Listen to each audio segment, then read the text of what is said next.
Hey guys, Fallen Messiah here, and welcome to another Diablo 4 build guide. I hope you're having a fun weekend. It's been a little while since my last upload because I had some dental work done, so if I talk with a bit of a lisp, that's why. But I think you'll hear me just fine. So what you just seen is some gameplay footage of my very own, completely off-meta, homebrew Mighty Pro Barbarian build.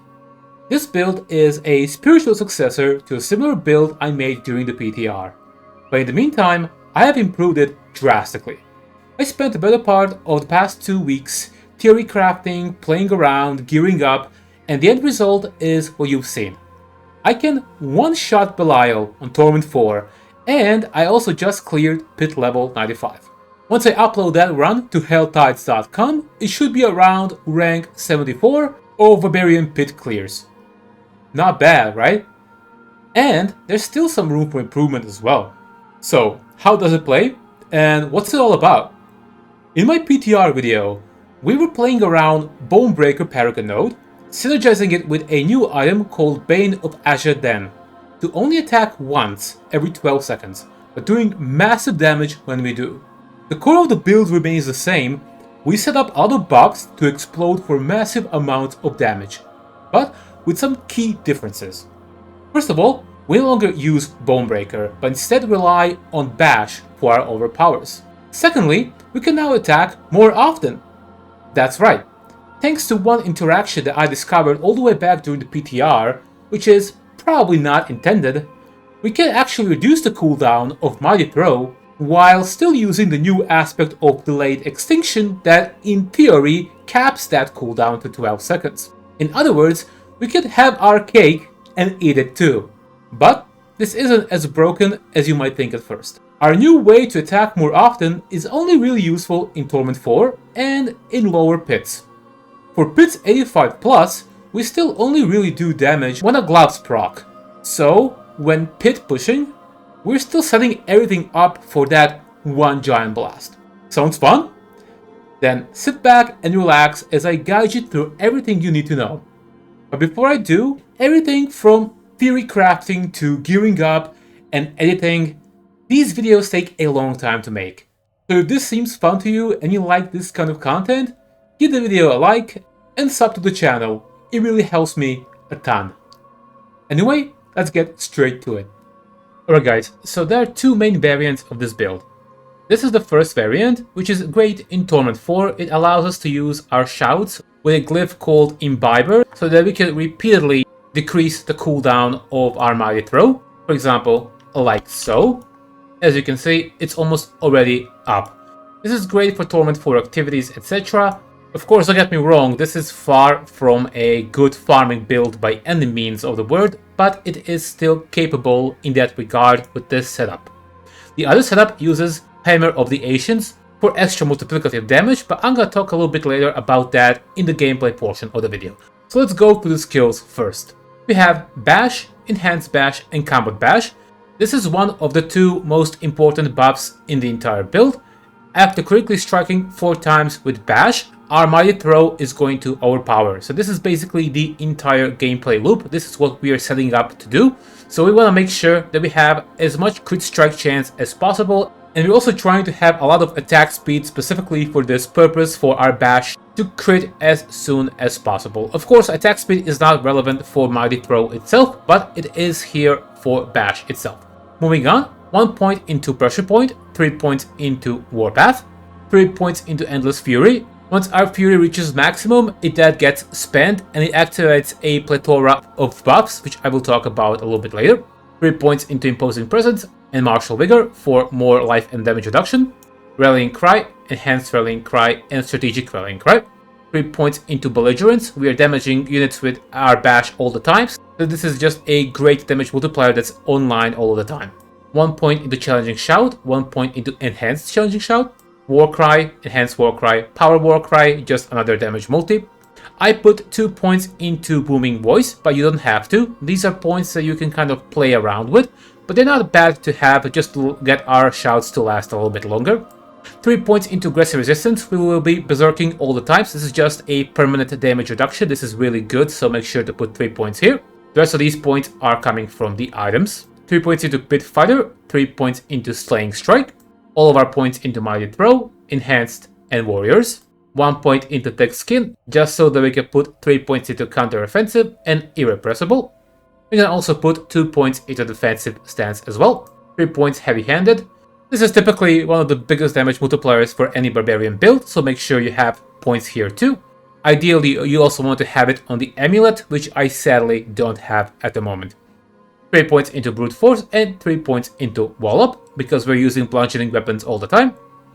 5 points Wrath of the Berserker, Prime, and Supreme. And for our key passive, we're using Unconstrained.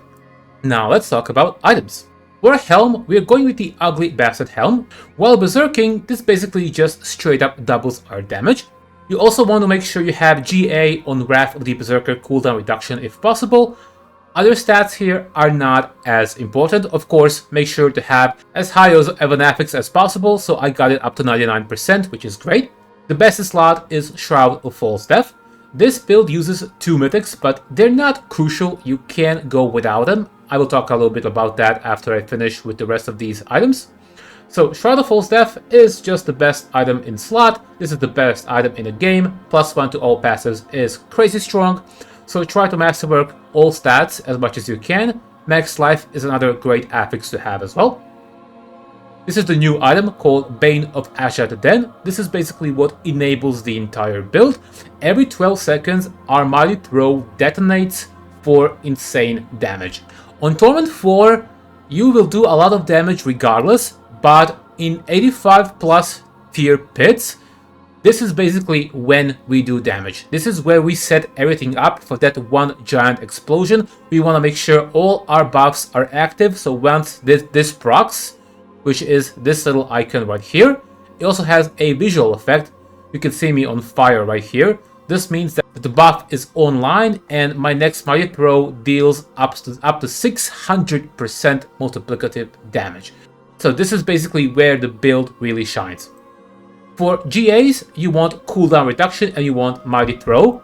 On this build, cooldown reduction is a direct source of damage multiplication, which I will explain just a little bit later. So with that in mind, for our boots we're going with Rakanat's Wake, because they are the only boots with cooldown reduction. But overall, other stats on this item are pretty solid as well. Move speed, resistance to all elements, it's just a really good item. It can be a little bit more on the expensive sides because it usually drops from Infernal Hordes only. It can still drop from layer bosses, but it's fairly rare. You want to make sure to have GA on cooldown reduction, you want to make sure to masterwork cooldown reduction as much as you can. Okay, now this is the new aspect called Delayed Extension, and this is basically along with the new Bane of Ashaden. This is the build enabler. This is what makes the whole thing work. Our Mighty Throw gains up to 500% extra multiplicative damage, and it also gains multiplicative damage from every cooldown reduction we have on gear. However, it doesn't gain that cooldown reduction. So for example, our Mighty Throw doesn't benefit from this 20% cooldown reduction on Rakanat's Wake, but what this translates to instead is 20.2% X multi for Mighty Throw. So this is just straight up another source of damage multiplication. It's called kind of a trade-off that we're accepting with this aspect. It says, okay, you cannot decrease the cooldown of your Mighty Throw, instead we're just gonna give you a lot more damage to do. So this is what it does. However, with our shouts, we're still able to decrease the cooldown of Mighty Throw despite that, but I will talk a little bit later about that in the gameplay portion of the video. But this is a very powerful aspect. It goes all the way up to 500 on two-handers. So getting this on the higher end of things is very important if you want to get this build to do 80, 85 plus hits. For stats, we're going with Strength, Max Life, Crit Strike damage. For Tempers, we're going with Damage while Berserking. We'll talk about why in the Paragon section. And Chance for Mighty Throw to deal double damage. Now, because it's Barbs, we have 4 weapons on our disposal. It's not actually mandatory for you to triple crit this chance, because we're also throwing this chance here as well. So as long as the chance for Mighty Throw is 100%, you're good. Try to make sure it's 100%. So here, for example, it's 78.2. On my other weapon, it's 22, so that's just above 100%.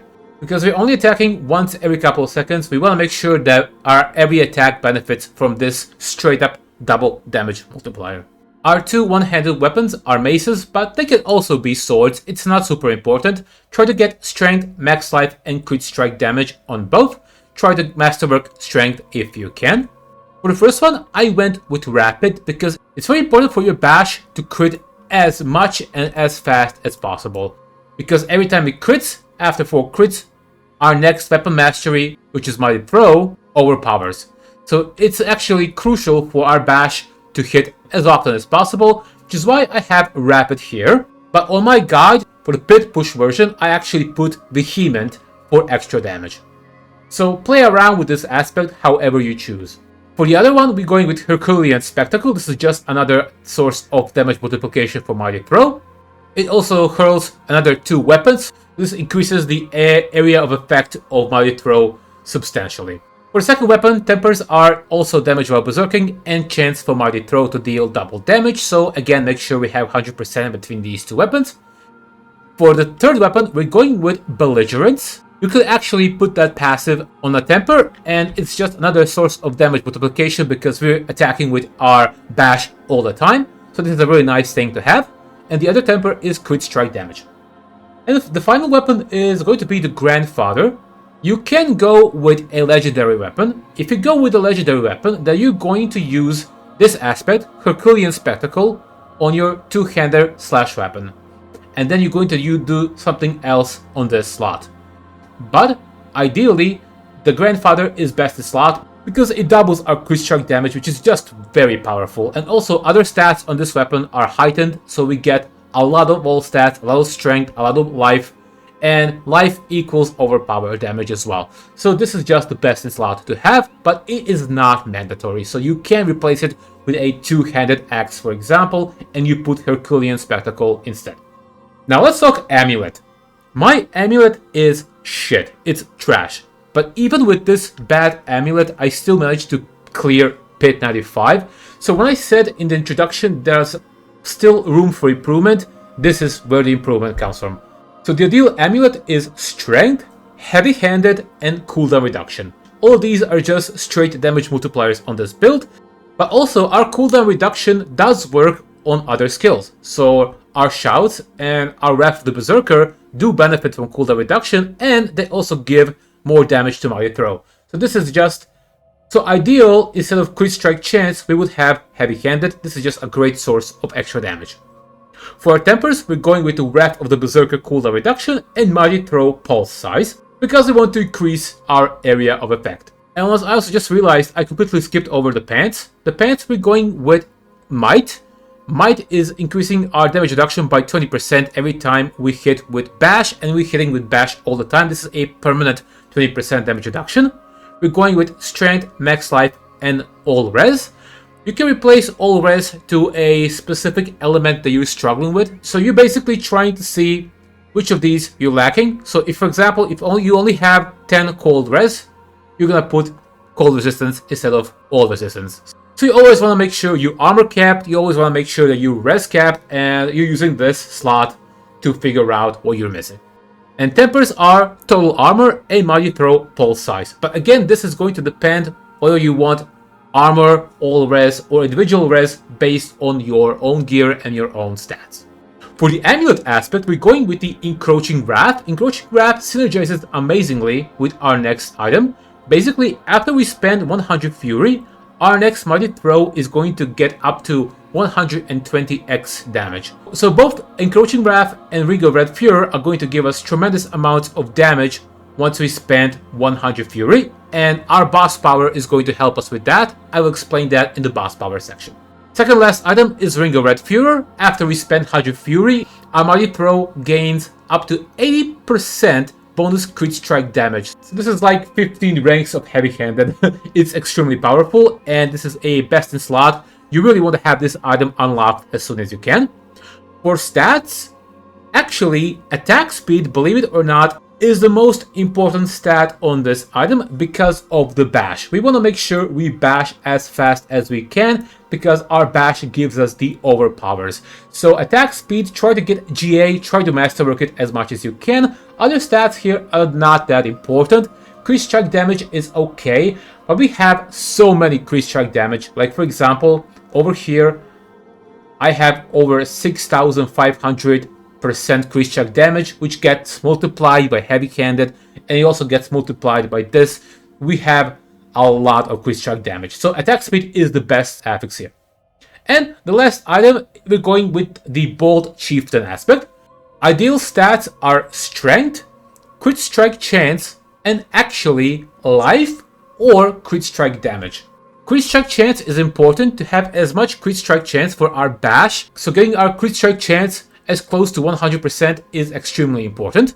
And also life translates to overpowered damage, so this is not an ideal ring, but it has served me well. Whether you get crit strike damage or life, that's up to you, but make sure you have strength and crit strike chance on the ring.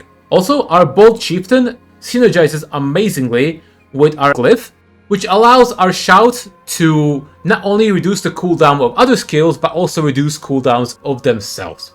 Now, as far as runes are concerned, I tested a lot of things. Ultimately, I found that this combination works the best. So, Lit and Zal gives us 20% max life for 6 seconds while we stand still and fight, which happens all the time. And max life is a great source of damage for any overpowered build. It just gives us tons of survivability and damage at the same time. The other one is Igni Cax. Igni stores offering until you unleash it with a non-basic skill, which is any of the shouts, Rafty Berserker, or Mighty Throw. We want to make sure that when we activate this rune word, that we cast Mighty Throw within that frame of 1 second. However, it is incredibly difficult to do so because we're also juggling up to 5-6 other buffs at the same time. So if you don't get it, that's fine. The Overpower buff and the Mighty Throw buff of Bane of Ajaden are by far the more important ones. So make sure you always get them. And this buff, if it happens, it happens. That's just how I play, because you will see later in the pit push part of the video that there's another extra buff we have to take care of. So this is just something of an extra bonus that we can sometimes hit.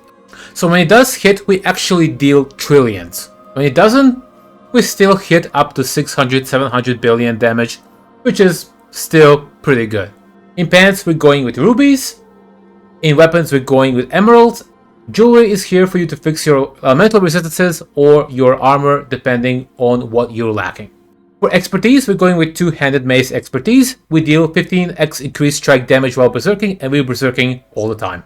Now let's talk about Paragon. So just like with any other build, the biggest sources of damage multiplication in Paragon are the glyph effects and legendary Paragon nodes. Always try to make sure you activate as many legendary nodes as you can, because they are the best source of damage multiplication, and always try to get all of your glyphs at least up to level 45, which in this season really isn't all that hard, and always try to make sure that you activate additional bonuses. So I'm just going to go over Paragon board very quickly. There will be a planner again down below, so make sure to consult that, but we're starting off with Wrath, because this is just a big multiplier of our crit strike damage. If you have any additional Paragon points, you can spend it here for more dexterity. It just gives you additional critical strike damage bonus. Second board is Blood Rage. This is why we're stacking damage while berserking on our weapons. This is just a straight damage multiplier of 45%. Make sure you have this capped out as early as you can.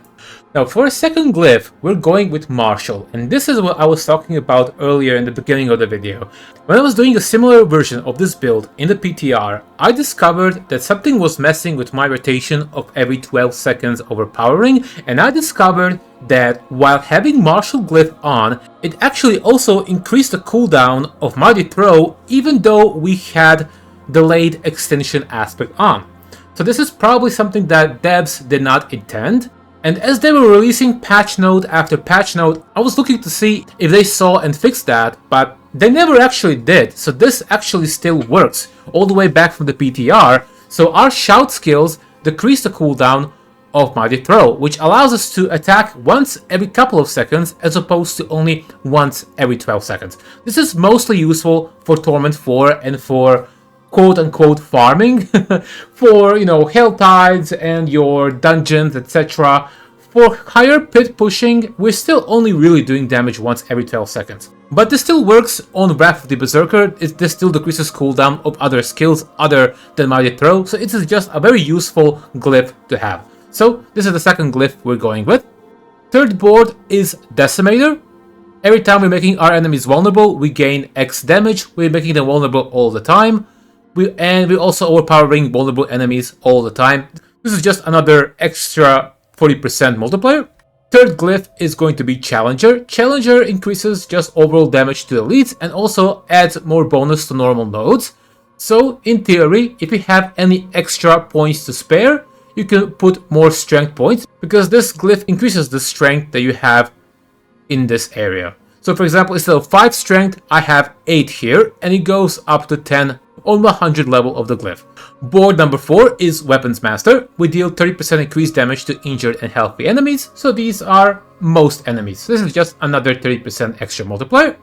Glyph number 4 is Crusher. While wielding a mace, we deal 20x increased overpower damage, and we are using mace for Mighty Throw, so just another multiplier. We don't really have a lot of good options for the last board, so I went with Carnage. While berserking, our crit strikes increase our attack speed. This synergizes well with our bash because we're berserking all of the time, and we need attack speed to get 4 stacks of bash overpower. Our last glyph is going to be Territorial. I like this one because it gives a little bit of damage reduction and damage at the same time. There are other choices. You can go for Might, for example, instead, but I found that this combination works the best. Alright guys, let's talk about boss powers. So for our main, we're going with Urivar's Loved Bombs. We're getting 15% cooldown reduction, and as I explained earlier, cooldown reduction translates to direct damage multiplier as well. So this is overall just a best boss power in this slot. Also, this damage after we cast Ultimate, which is Wrath of the Berserker, is actually not negligible. So in Torment 4, this can definitely help you clear up some mobs as well. For the first modifier, we're going with Hatred's Embraces Haste. This is going to give us up to 50% critical strike chance. It's going to really help us cap out our crit chance. The reason why we need such a high number is because of our bash, because after we critically strike with bash 4 times, our next weapon mastery, which is Mighty Throw, is going to overpower. So getting these bash crits is absolutely, well, critical, if you'll excuse my pun.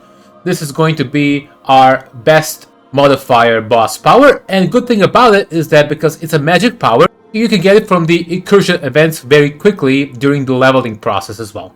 Our second one is Cinnaret's Flames. This is just another multiplier, up to 25% multi. We are dealing fire damage thanks to our items, so this is just another damage multiplier on top of everything else.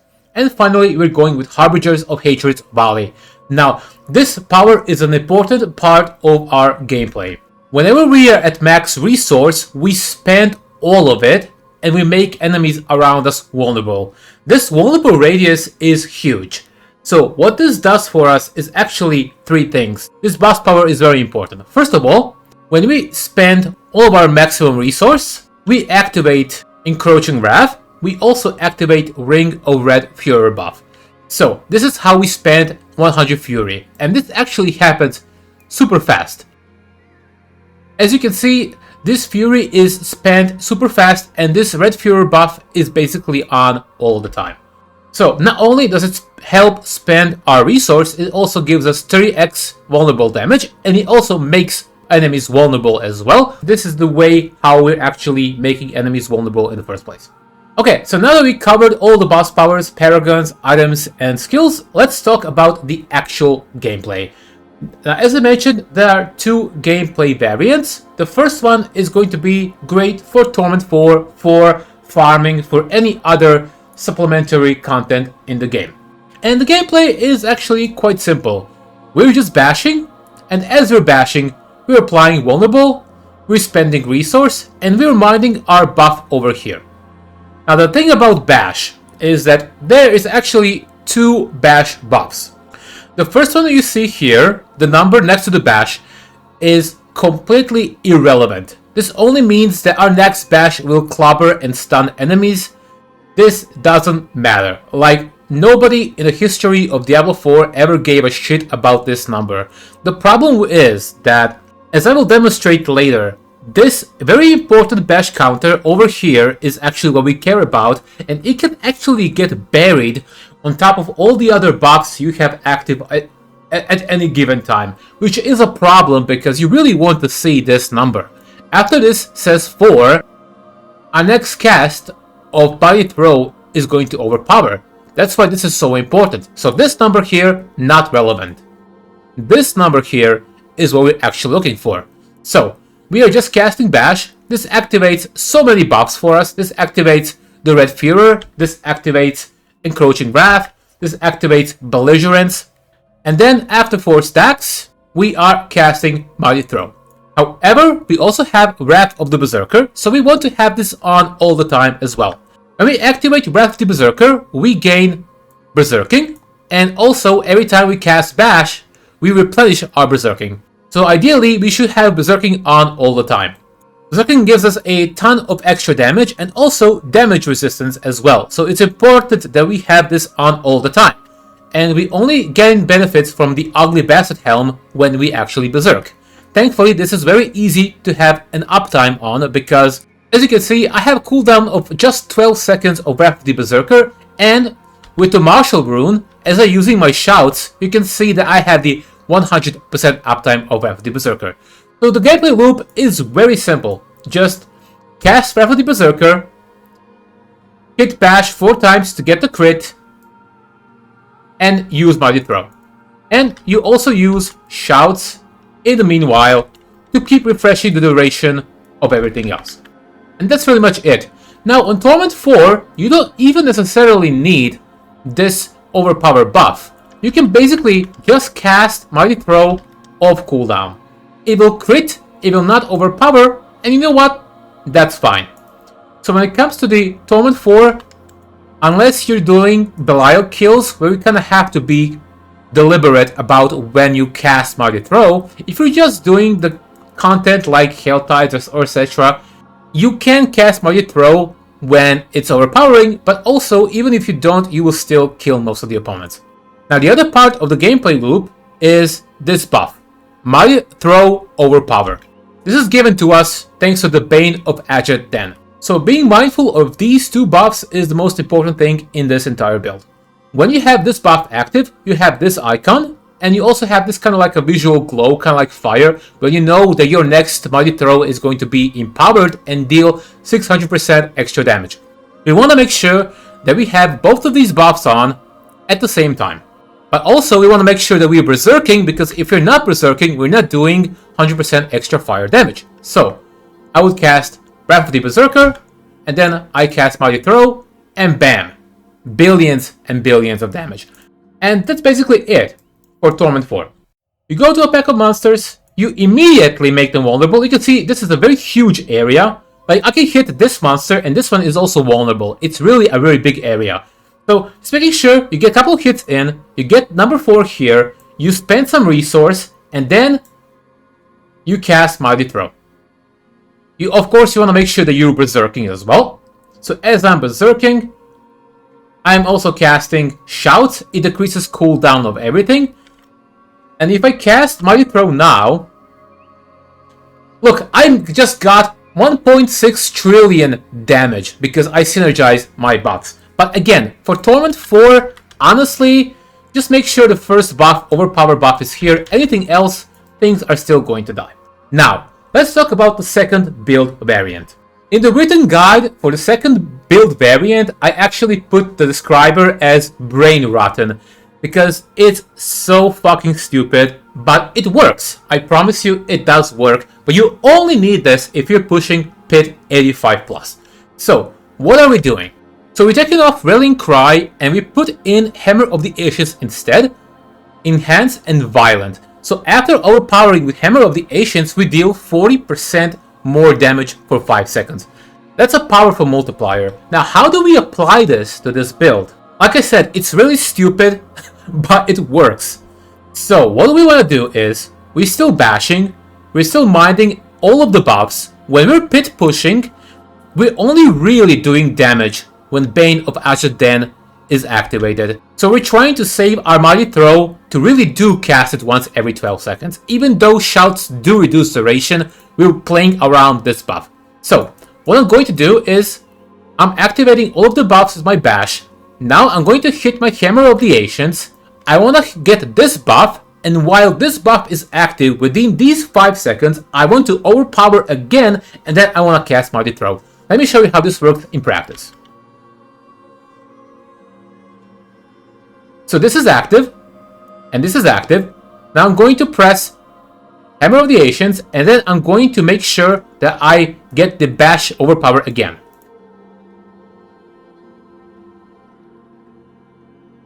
Bam!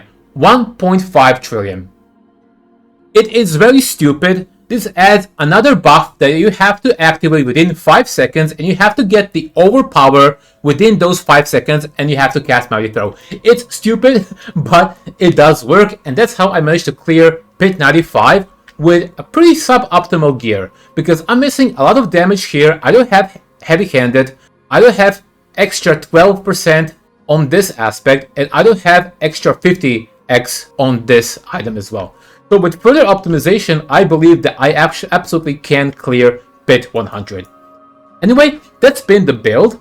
Now what I'm going to show you is just a little bit of gameplay from my Pit Clear 95. I'm going to break it down a little bit. So instead of me going to the pit and trying to show you how all of this works, I'm going to show you an example from the actual video, because I can then pause and point out things that otherwise I wouldn't be able to do. Well, let's get to it. Alright guys, so in the actual run, I'm just going to use the opportunity to kind of like show you how the gameplay works in the higher pit levels. Again, this is not really useful to you unless you're trying to pit push with this build. If you're not, then you can just play the way I showed you with all 3 shouts and take Hammer of the Ancients away. Remember what I said about the 2 most important buffs in this build? One is right here, but the other, you can't even see it. So this buff, the Overpower Bash buff, often gets buried within this counter. So it's very important to have as much crit strike chance as possible, so you can just manually count 4 strikes yourself. If you have around 100 crit chance or slightly less, that's okay. Then as long as you hit 4 times, you know your next Mighty Throw is going to overpower, even if you don't see the buff here. And that can be very important. So as you can see, right now, this buff means that I have the glove damage proc. And this counter level here means that I have 40% X Hammer of the Ancient buff as well. And also over here is the Ring of Red Fury. So what I want to do here is I want to cast Bash 4 times. And I want to crit to get the overpower, and then I'm going to cast Mighty Throw for massive amounts of damage. And over here, as you can see, is our Rune Word, where if you get it just right, your next cast is going to get 100% multiplied. But the problem is that it's really hard to play around it, because you already have to juggle 5-6 different buffs at the same time. So I treat this buff kind of like a bonus, essentially. If I get it, okay. If not, that's fine too. So here's another portion of the video. First, I want to make sure I get the overpower with my Hammer of the Ancients. Right there. Overpower Hammer of the Ancients. I get the buff. Now, within 5 seconds, I deal 40x damage. That's important. My next concern is making sure I crit 4 times with the bash again.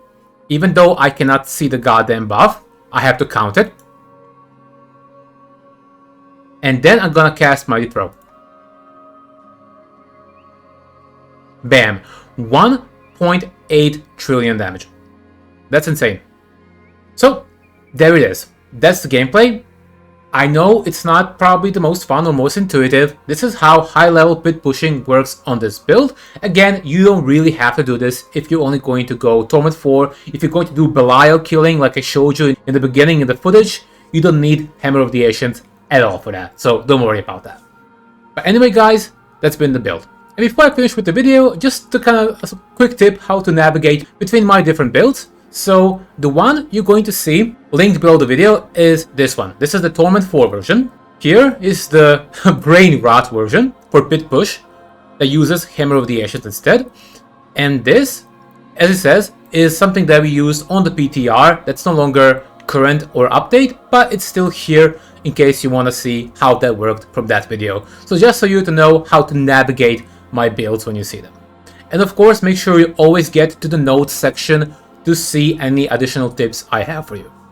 And there you have it, guys. This has been the complete guide to my off-meta Mighty Throw Barbarian build. Listen, I get that there are a lot easier ways to hit pit tiers 90+. That you'd probably have a lot easier time playing an S tier meta build. But if you like something interesting, fun, a different way to play, and if you like challenging yourself, then give this a try. And if you do, let me know how it goes. I love making these builds, and it makes me happy to know that there are other people out there playing them. And of course, if you have any questions, I'll be more than happy to answer them. And as always, there will be a planner in the video description, so make sure you check that out as well. Once again, if you do like this kind of content, subscribe for more. It helps me a ton and motivates me to do more. Thank you for watching. I'm Fallen Messiah, and I'll be seeing you in the next one.